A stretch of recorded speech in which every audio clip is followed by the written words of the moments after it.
So I'm here to talk to you a little bit about how you can avoid meeting all these people up here and having to suffer through treatment, hopefully with some prevention through diet and lifestyle. So there are certain things we know we can't avoid. So one of the major risk factors for colorectal cancer is actually just getting older, and we can't stop that.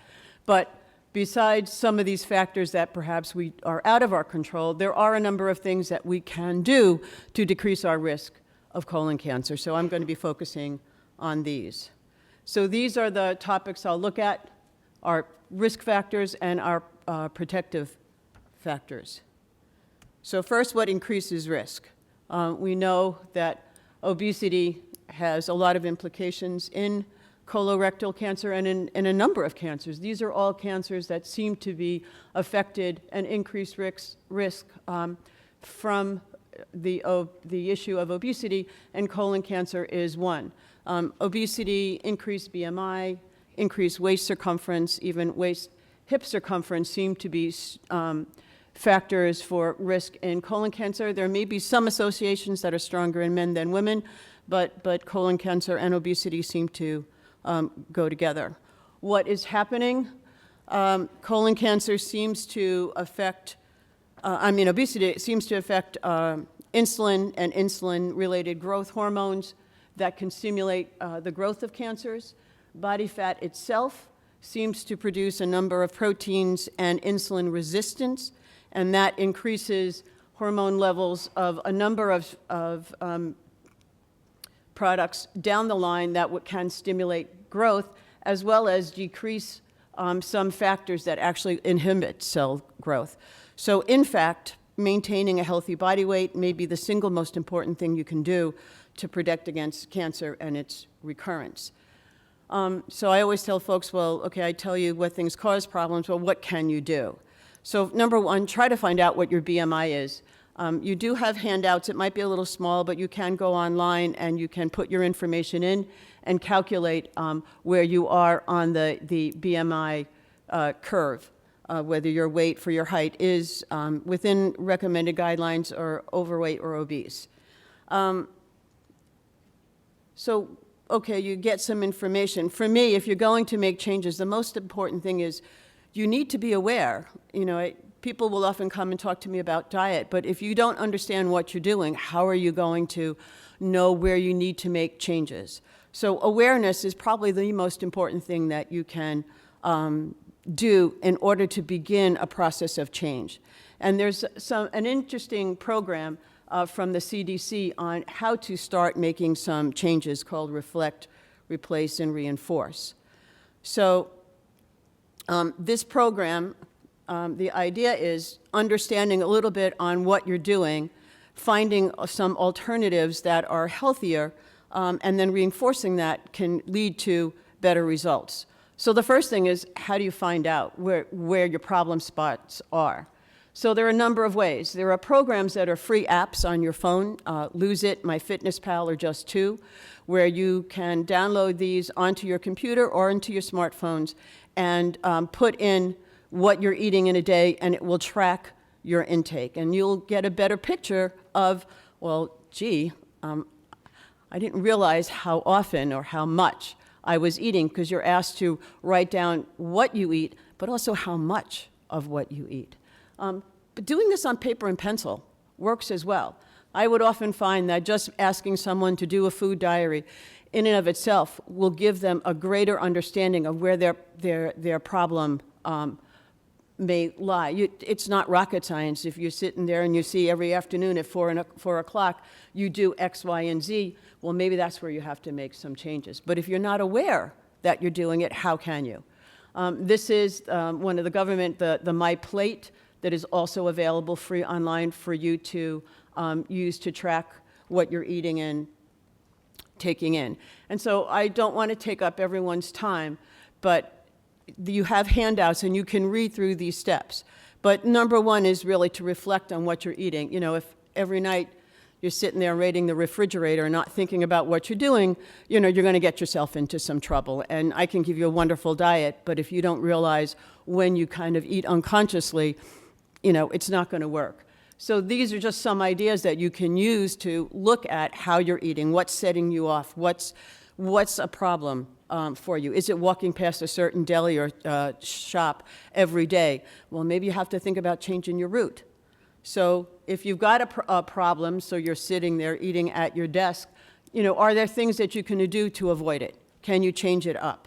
And if you can't avoid it, can you do something else? If you're sitting in a meeting and there's always, you know, big platters of food, can you sit further away? If you're going to eat at your desk, you know, there are alternatives to a burger and fries. It might take a little bit more work, but it can be done. You can bring in something, this is cucumber with some hummus on top. So replace some of those unhealthy habits with healthier ones. Maybe slowing down, maybe biting, you know, taking more control of how quickly you eat, plan your meals. You can read through these. And then reinforce what you're doing. I mean, remind yourself why you're doing this. I mean, it's not, you know, just weight loss may not be enough, but you're really trying to get healthy. And so when you make some of these changes, sometimes the scale per se is not your only goal. It might look at how healthy is your diet becoming, how many more healthier options are you including, how many more negative things are you avoiding by making some of these changes. And reward yourself. You know, you can keep, you know, everybody's different. My son loves to have a list and just check off the list. I like the idea of every time you do something that you know is a positive, may have a little bank, and you put some money in that bank, and then you treat yourself so that there is a reward and not just you're giving up some things. And I also say, you know, if you look at food, you know, everyone looks at the cookie, oh, this is wonderful. Well, if you look at it, something that's not good for you, you kind of change how you might see that cookie. So maybe taking a little change in that emphasis and reminding yourself when you grab something that's helpful, that you're doing something that's good for yourself. And this was developed for weight loss, but any change that you have to make, any habit that you have to break, you can use these same steps, and I encourage you to read through them on your own time. The next factor that increases risk after overweight is red and processed meats.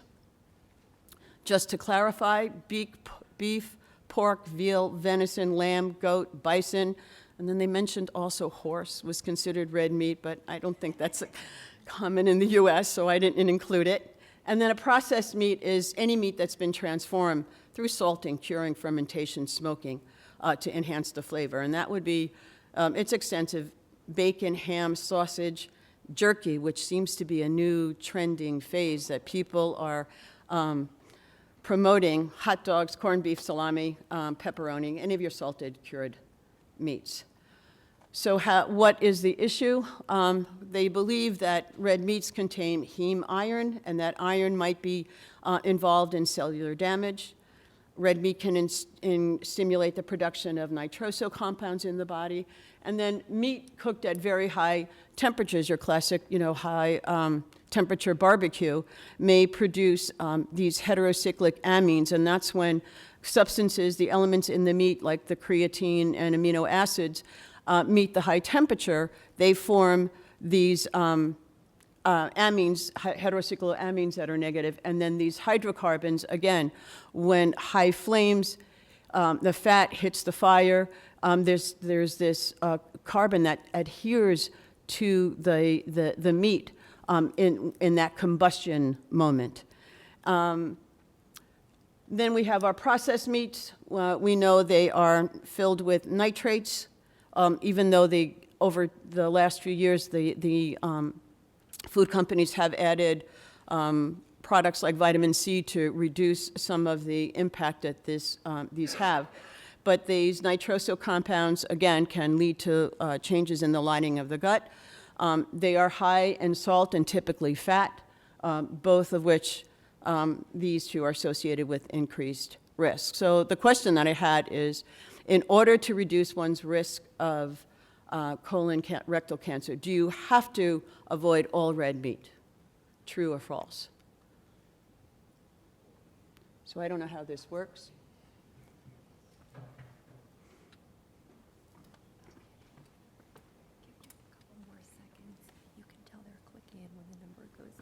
Okay. A few more seconds, and then you just advance with that arrow. So Okay. we'll go ahead next. Okay. Okay, so 30%, I don't know if you can tell which is A or B. Oh, Well, the answer is false. here we go. All right. That is here too? Yes. Okay. You don't have to completely avoid these products. Vegetarians do have lower rates of colorectal cancer. However, the intelligent inclusion of some of these foods can be incorporated into your diet and at a minimal increased risk. But you'll see what the amounts are, and they are very different than your average American diet. So the next question was, at what level of processed meat consumption did the World Health Organization find an increased risk of colorectal cancer? 2 ounces of processed meat per day, 2 ounces per week, 4 ounces per day, 4 ounces per week. And give you a couple of minutes there.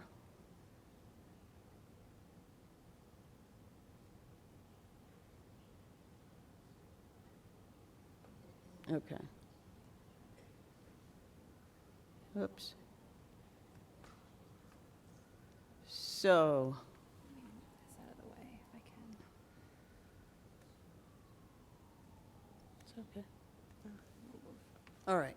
So the answer is as little as 2 ounces of processed meats per day was associated with increased risk, according to the World Health Organization.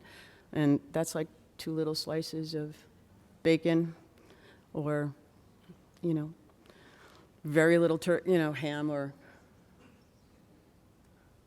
some of those. So the recommended limits to consumption of processed meats, the suggested limit, if you want to include it, you don't have to, but if you do feel that you want to incorporate some, it is thought that if you can keep it to about 11 ounces per week, that's within the safety guidelines. Now, if you think of your average American restaurant, that will tell you you've got 16 ounces in the restaurant. That is not a lot. So this is 11 ounces per week of all the pork, the beef, lamb that you might consume. But if you think of it in another way, you can still have either, 3 small 4-ounce portions of one of these. You could have an 8-ounce burger and then maybe one other small portion, and then use some of the alternatives that I talk about for your other meals. When it comes to processed meats, there is really no recommended amounts, but the level of risk definitely is associated with as little as 2 ounces per week. So it's not if you eat one processed meat in a week, your risk level is going to be significantly increased, but it's that regular consumption, or consumption in the amounts that would be basically a few ounces total at the end of the week. So we really want you to think about this more carefully. So what can you do? What are your alternatives? So if you like a big breakfast, it doesn't have to be with the sausage and the Canadian bacon. I mean, you can make omelets, or you can get omelets now in lots of different places where you'll include some of your vegetables as well. A sandwich, is basically sardines and avocado. Sandwiches with nuts and nut butters. You can get almond butter, peanut butter, cashew butter nowadays. There's lots of different alternatives that you can have. I usually have a peanut butter and fruit sandwich each day, and that's, in the summertime, peanut butter with a fresh peach, absolutely delicious. Tofu, seitan, eggs, alternatives. You don't have to give up your pasta completely, but look at the difference in these two. So you can have a pasta with lots of arugula, spinach, with a little bit of a protein, rather than this focus on large portions and mostly carbs and meat. The next factor to think about is alcohol consumption, and I'm always amazed when folks tell me they had no idea that alcohol was associated with different cancers. There are a number of cancers that are associated with alcohol consumption, and colorectal cancers are one. Is it because the body converts the alcohol into acetaldehyde, which is a carcinogen.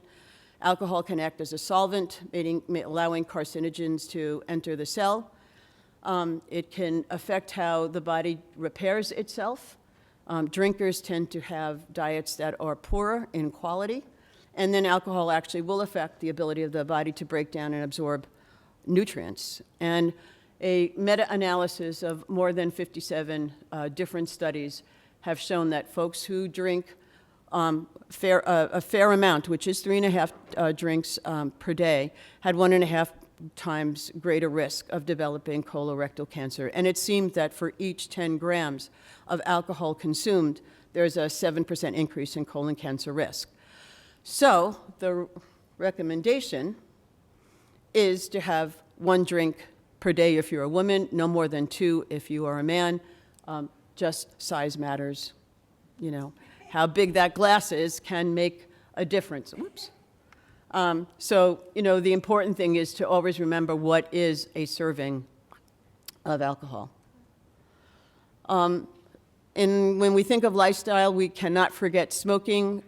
It is associated with a much greater risk of colon cancer and the greater likelihood of dying from colon cancer. So smoking is something that shouldn't be forgotten. What decreases risk? These are some of the items that might physical activity having the strongest evidence. We know that regular physical activity is associated with a decreased risk of colorectal cancer. It can be a combination of both occupational and leisure activities. Now, folks who have some of these newer smartphones, they actually have step counting right in the phones, or you can get a step counter, and it will motivate you when you see how many steps you have or have not taken at the end of the day, and the goal is about 10,000 steps. So it is what you're doing all day long. It's not just going to the gym. The greater the intensity, there is a greater benefit, but the magnitude of the effect is statistically there. There's a 24% reduction, and another set of studies showed a 27% reduction in risk of colon cancer risk. So physical activity is probably one of the strongest things you can do to help yourself. And how does it work?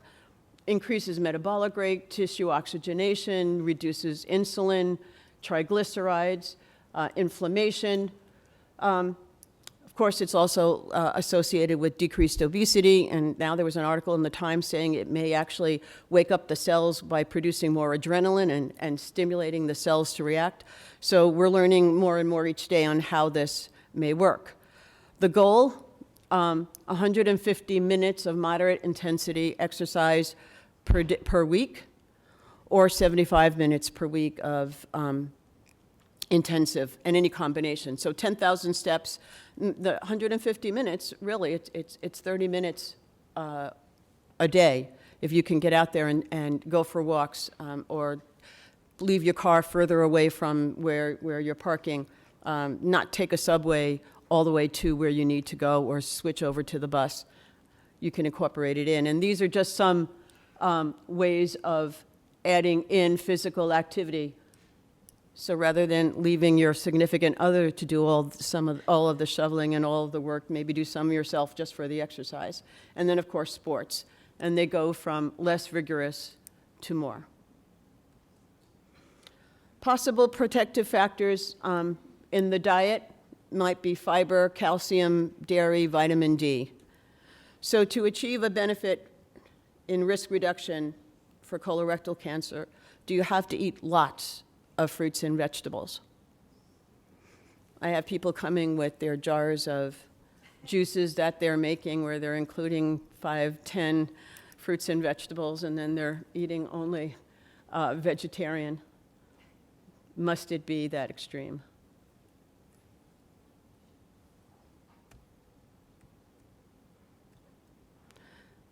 Can you tell? Well, the answer is false. It's not that you have to eat huge amounts of fruits and vegetables.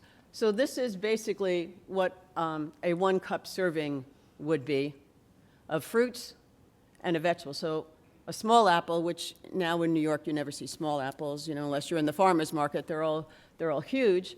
Vegetables, a large pepper, 6 broccoli spears.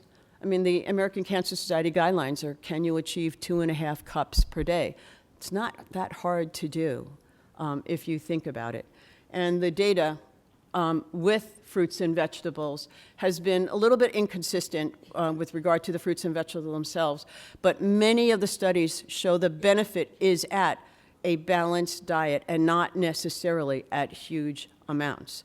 So don't feel like, you have to all of a sudden go out there and buy the most expensive juicer in the world in order to meet your needs. You can do it with the foods you can eat. Fiber seems to be a significant benefit as well, even though some of the data is not as consistent.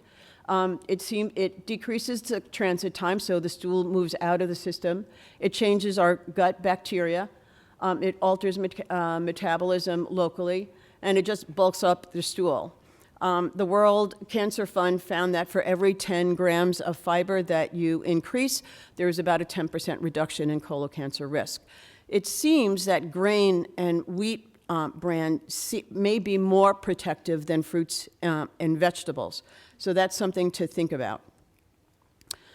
Calcium, dairy products, studies seem to show that the higher intake of calcium and dairy products seem to be beneficial. You don't have to go beyond approximately 1,200 milligrams per day. And in some controlled studies, there may be a reduce of adenoma risk with some supplementation. But again, the level of supplementation is not excessive.